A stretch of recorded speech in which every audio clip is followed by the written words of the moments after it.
तो अभी तक हमने जितने भी कॉन्सेप्ट पढ़े हैं उन पर बेस्ड एक कंसेप्ट टेस्ट है जो कि इस प्रकार है कि इसमें हमें दो points P and Q given है।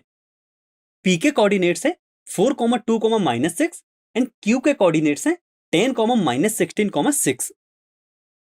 हमें इन दोनों पॉइंट्स को ज्वाइन करने पर प्राप्त लाइन सेगमेंट PQ को ट्राइसेक्ट करने वाले पॉइंट्स के कोऑर्डिनेट्स फाइंड करने हैं। तो अब मैं चाहूंगा कि आप इस क्वेश्चन को खुद से सॉल्व करें। So please pause the video here and take 4 minutes to solve this question. I hope आप सभी ने इस क्वेश्चन को सॉल्व कर लिया होगा। तो चलिए अब हम इसका सॉल्यूशन डिस्कस करते हैं। माना पॉइंट P है जो कि कुछ इस प्रकार है एंड पॉइंट Q कुछ इस प्रकार है। अब यदि हम इन दोनों पॉइंट्स को ज्वाइन करें तो हमें लाइन सेगमेंट PQ मिलता है।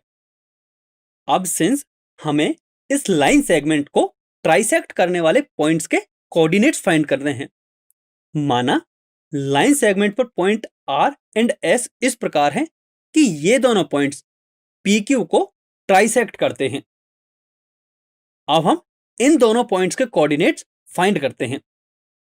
सबसे पहले पॉइंट R के लिए देखें तो PR अपॉन RQ 1/2 के इक्वल होगा।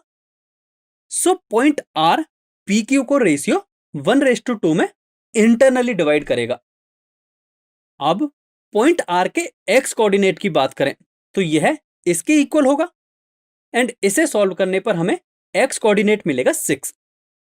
एंड यदि अब हम पॉइंट R के y कोऑर्डिनेट की बात करें तो वह इसके इक्वल होगा, जिसे सॉल्व करने पर हमें y कोऑर्डिनेट मिलेगा -4। अब यदि हम पॉइंट R के z कोऑर्डिनेट की बात करें तो वह मिलेगा हमें -2 के इक्वल। तो इस तरह हमें पॉइंट R के कोऑर्डिनेट्स मिल चुके हैं जो कि होंगे 6, -4, -2। अब इसी तरह हम पॉइंट S के कोऑर्डिनेट्स फाइंड कर सकते हैं। उसके लिए हम लिख सकते हैं कि PS upon SQ is equal to 2/1। That means point S line segment PQ को 2:1 में इंटरनली डिवाइड करेगा। अब यदि हम पॉइंट S के x कोऑर्डिनेट की बात करें तो वह कुछ इस प्रकार का होगा, जिसे सॉल्व करने पर हमें वह मिलेगा 8। इसी तरह हम पॉइंट S के y कोऑर्डिनेट को आसानी से फाइंड कर सकते हैं जो कि हमें मिलेगा -10।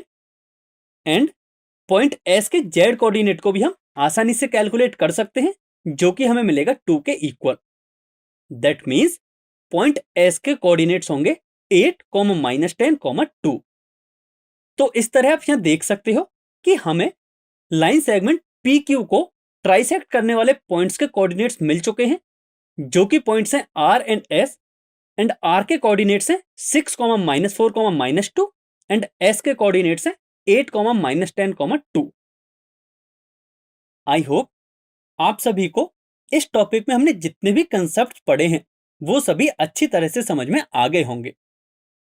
इस टॉपिक की ओवरऑल समरी कुछ इस प्रकार से है, जिसमें हमने सबसे पहले ये सीखा कि यदि हमें दो points P and Q 3D space में गिवन हो तो हम उन दोनों के बीच की डिस्टेंस कैसे फाइंड करते हैं। इसके बाद हमने ये देखा कि 3D के लिए सेक्शन फॉर्मूला किस तरह का होता है। अब आप सभी को ये रेफरेंस क्वेश्चंस सॉल्व करने हैं।